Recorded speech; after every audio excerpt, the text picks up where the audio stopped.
Breaking news out of Long Island. Is Jane Doe number 7 a victim of the Long Island serial killer?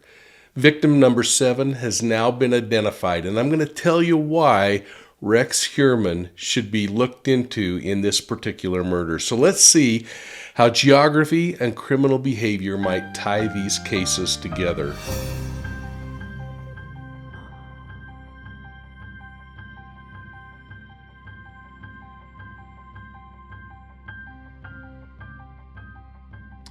Well, thanks for joining us here at Profiling Evil. You know, Suffolk County Attorney Ray Tierney doubled down today as he identified the Long Island serial killer victim, victim number 7, as Karen Vergata, a sex trade worker who disappeared from Manhattan on Valentine's Day in 1996. As we get started, folks, I hope you'll take a moment, hit that like and subscribe button, and make sure you're ringing that bell so you get notifications on our videos. Well, last night, I joined Vinnie Politan on Court TV to talk about the Long Island serial killer case.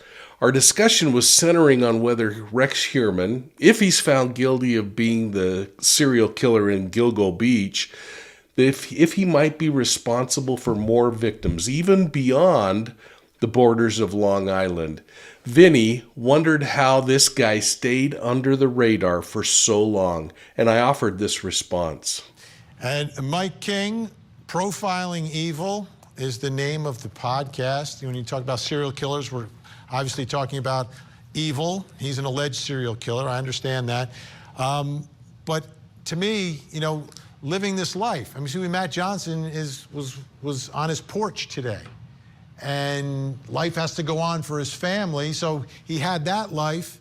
He had a professional life. And then he had this third life, allegedly.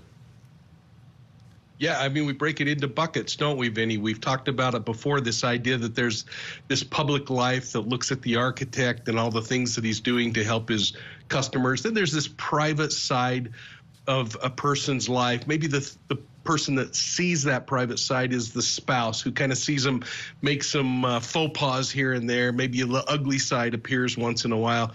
But it's the victim that really sees the secret side, where this Tasmanian devil comes out and the fantasy is acted out. And sadly, in many cases, especially when it comes to serial killers, the people who witness that secret side never live to talk about it. So we're now placed into a position that we have to try to understand and glue it all together based on the behaviors that we can see in him. Well, in our panel discussion last night, we toyed with the idea of how long law enforcement followed Heuermann and why they didn't allow him to go on a little bit longer without arresting him, perhaps hoping they might catch him in the act. We spoke about the personnel demands on law enforcement. Think about this. The number of officers that would be required to track Heuermann 365 days a year, 7 days a week, 24 hours a day. In regard to that, I offered these comments. And I get it, right? A prosecutor always wants as much evidence as possible to get your conviction. But you got to make the call at some point. If you suspect this guy's a serial killer, how long can you leave him walking out in the streets? We've got 2 of our 3 guests with us. We have a little technical difficulty, but Mike King is still with us and Casey Jordan's still with us. Mike, let me start with you. Like, making that call, right? That's got to be difficult because you want all the evidence. You know what you're going to need at trial. You got to go beyond any and all reasonable doubt.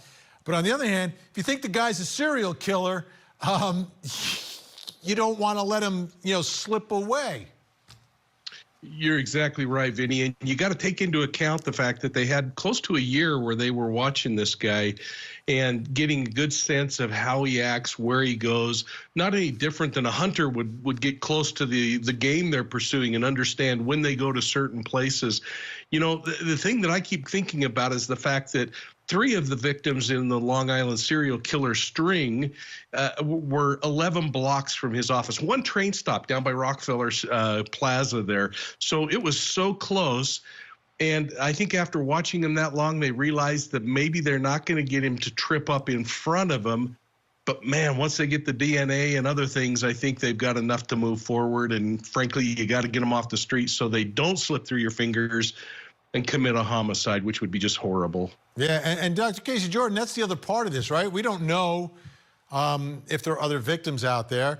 I guess that when they're doing the surveillance, they're keeping an eye on him 24/7, I presume, at that point. But trying to understand who this guy is and what he's done is difficult if he doesn't speak. Correct. And you've got to remember that part of the digital footprint that he left behind was a lot of obsession with pornography and really violent, horrible, perverse pornography. And by all accounts, he was still reaching out to and or frequenting sex workers. So yes, they had to make the arrest because they were convinced he might act again. But that raises the question, Vinny, of course, are there other victims that we don't know about? Remember, there were 11 bodies found in that vicinity. He's been linked to just 4 of them. I think you're going to see the arrest for the 4th coming very, very soon. But because the other bodies were so decomposed, the DNA there probably non-existent, probably no forensics that could actually physically link him to the other 7 bodies that are in the area. So it's going to be really important as part of this investigation to use some really great interview and interrogation techniques to see if he will be forthcoming about potentially other killings. Remember, they don't have much to negotiate with in New York because it's a non-death penalty state. But if they convince him, it would be so much easier on his family if he just, didn't go to trial and took a plea. Maybe they could offer him one of the best correctional facilities, give him some amenities while he's in prison, better food, better mattress. Sometimes that really does work. But it would bring a great deal of peace to people related to these cold cases to know whether or not he was involved. But I happen to think he'll never talk, but we can always hope. Yeah. Well, it was then that Vinny put retired FBI agent Jennifer Coffendorfer, Dr. Casey Jordan, and me on the spot when he asked if we thought the Gilgo 4 killer could be responsible for more victims along Long Island or across the country. I think you might enjoy this response, and I hope you'll stick around to the end of this video to catch what I also had to say in regard to interviewing. Okay, of the 3 of you, do any of you think, if in fact he's the killer, right? He's presumed innocent. If he's the killer, do you think there are any victims after those bodies were discovered in Long Island? I absolutely do think so. And I do. The fact that he has hunting licenses in a number of states, and there are things about him that remind me, a lot of Robert Hansen, people will remember from Alaska, who would take his sex workers out and use them almost as prey to hunt. There's just all indications are that he may have just completely gotten spooked from killing in Long Island, but he went to Maryland, South Carolina, Alaska. I think we may never find them, but I'm sure there are others. Mike, do you agree? Oh, absolutely. I think it just makes common sense that his perversions, his drive, isn't going to slow down just because of those 4. He's not going to slow down, Vinny. He's going to continue to go. His perversion is too powerful. He's got this predatory hunting personality that's going to go out. And frankly, he's got a cycle in his own mind that he's working through. Again, we got to think this guy's 59 years old. That's older than most serial killers who are active. So he could have taken a little time off, but this puts him at still 49 when this is going on. Most of them start in their 20s. So I think we're going to be surprised if we don't find more. Well, all of this is a perfect segue into the breaking news out of Suffolk County, New York today, as authorities identified the Long Island victim who's been known as Fire Island Jane Doe number 7. Her name is Karen Vergata, and she's a 34-year-old escort who was last seen on 45th Street in Manhattan on Valentine's Day, 1996. I'd like you to check out this map that I've created and how it shows how close Heuermann's Manhattan office is to several of the victims known in this case from Manhattan. In less than 30 minutes, Heuermann could have easily walked to every residence, although it's doubtful that he ever did this. But the map shows how close his office is to the newly identified Jane Doe number 7, who now is Karen Vergata. In that same neighborhood, within just a couple of blocks, lived Melissa Barthélemy, Maureen Brainard-Barnes, and Jessica Taylor. District Attorney Tierney reported today in the press conference that they used Vergata's DNA to figure out who she was using genealogy. Now, this map shows where Vergata was last seen in Manhattan on 45th Street and where her remains were located out on Long Island in multiple locations.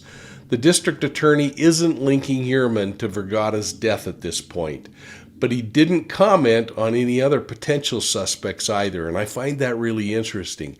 His simple remark was, it's a confidential investigation. Tierney didn't take any questions from reporters, and I'm going to play the entire, although short, press conference at the end of this video.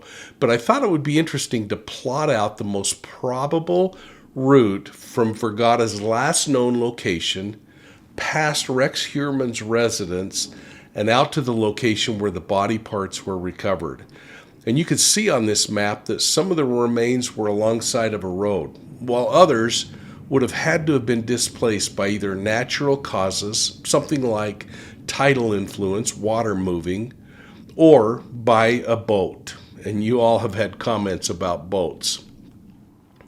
Finally, to kind of put all this in perspective, I wanted to keep this map of Vergata's route up, but show all the other victims associated with this case in the greater Long Island area, potentially victims that could be tied to this serial killer case.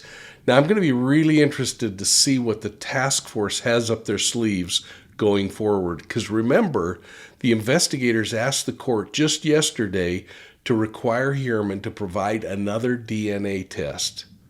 I wonder why.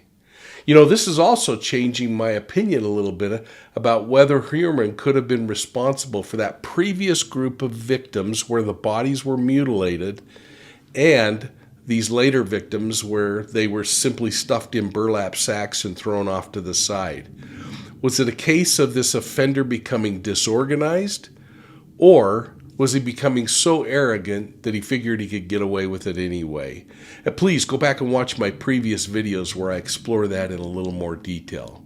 But my big question as a criminologist is, what can we do to make him talk, to bring peace to the families and help close this investigation? And I think that because his vehicle may have been sexual motivation, but his raison d'etre, his reason for being, was always power and control. So I don't think we're going to get these answers easily unless we play let's make a deal with him and can offer him something he wants. You know, Vinny, I got to just jump in. Dr. Jordan's absolutely right. I took a predator from 0 to 500 child sex abuses over an Orange Crush soda. So it's find out what that is, that just is something they can't get anywhere else, and give it to them. Yeah. The Orange Crush is good. Wow. All right. But here's where I want to know what your thoughts are on this one, folks. I'm going to be looking for your answers down below, and I hope that you'll be professional and kind with each other as you work through your comments. Thanks for supporting Profiling Evil, and I hope again you'll take a moment, hit that like and subscribe button, and ring the bell. Ringing the bell ensures that you'll get our notifications. And remember that you can find Profiling Evil on Facebook, Instagram, Twitter, and of course here on YouTube. And I hope you'll consider joining our channel memberships and check out Profiling Evil to get more information on my books or merchandise or other cases we're looking into. Hey, if you like audio podcasts, please check out Profiling Evil podcasts on your favorite podcast platform. Good morning, everyone. We're here. I'm here with our fellow task force members to announce the identity of what has formerly been known as Fire Island Jane Doe. On April 20th, 1996, female remains consisting of legs and feet were found on the bayside shore of Fire Island, about a mile west of Davis Park Beach. Then approximately 15 years later, on April 11, 2011, additional remains consisting of a skull were discovered at Tobay Beach in Nassau County. That skull was found following the discovery of the remains of Jessica Taylor, and the skull was found on the same day as the remains of what is commonly come to be referred to as Peaches was found on Jones Beach. Thereafter, in July of 2011, the Suffolk County Crime Lab linked the two sets of remains via DNA analysis. And by that I mean the legs that were found in the vicinity of Davis Park were compared with the remains found at Tobay Beach, and it was determined that it was the same person. Since 2011, that victim was known by various names, including Fire Island Jane Doe. Today, we are here to announce that as part of the Gilgo Task Force re-examination of all the evidence in the case, we were able to identify Fire Island Jane Doe as Karen Vergata, who was 34 years old at the time of her disappearance. And I believe we have a picture of Miss Vergata. I think it's important that we remember and honor not only Miss Vergata, but all the victims on Gilgo Beach. Ms. Vergata went missing at approximately February 14th, 1996. At the time, she lived on West 45th Street in Manhattan and was believed to be working as an escort at the time of her disappearance. There was no missing persons complaint filed at the time of that disappearance. In August of 2022, approximately 6 months after we formed this Gilgo Task Force, a DNA profile suitable for genealogical comparison was developed from the remains of Karen Vergata. In September of 2022, the FBI was able via a genetic genealogy review to identify Ms. Vergata presumptively as Fire Island Jane Doe. Thereafter, in October of 2022, using a buccal swab from a relative of Karen Vergata, we were able to definitively identify her. Prior to disclosing this information, of course, we needed to contact all of Ms. Vergata's family members. And additionally, at or around the same time, we were beginning our grand jury confidential investigation into what has been known as the Gilgo 4. That is the murders of Maureen Brainard-Barnes, Melissa Barthelemy, Megan Waterman, and Amber Costello. So we decided we were not going to make any public comment at this time. However, since that, the results of that investigation have become public, and we have made the necessary notifications to Ms. Vergata's family, we can make this important announcement now. I just want to thank, in particular, Special Agent Lori Giordano from the FBI in her work with the familial DNA. She worked in conjunction with our Suffolk County Crime Lab, Don Dollar of the Suffolk County Crime Lab, his team, in coordination with the Suffolk County Police Department's Homicide Unit. So I want to thank them in particular for all of their work. Of course, I want to thank our task force members, Suffolk County Sheriff Errol Toulon, ASAC Spencer Horn from the FBI. I want to thank the New York State Police, Suffolk County Police Department, Rodney Harrison, who couldn't make it here. I understand Chief Rowan is here in his place instead. But I want to thank them for not only their work on this case, but for all their work in the task force going forward. It's important to note that there are no charges at this time. Miss Vergata's disappearance was in 1996, which is 27 years ago. We are going to continue to work this particular case as we did the Gilgo 4 investigation. We're going to have no comment on what, if any, suspects we developed at this time. This is a confidential investigation, so I'm not going to be taking any questions, but our investigation is continuing, and thank you all very much. You can always donate to Profiling Evil through PayPal or through traditional means, and we really do appreciate your support. It helps us keep pushing out quality content. Hey, thanks for your support, folks, and we'll see you soon at the next crime scene.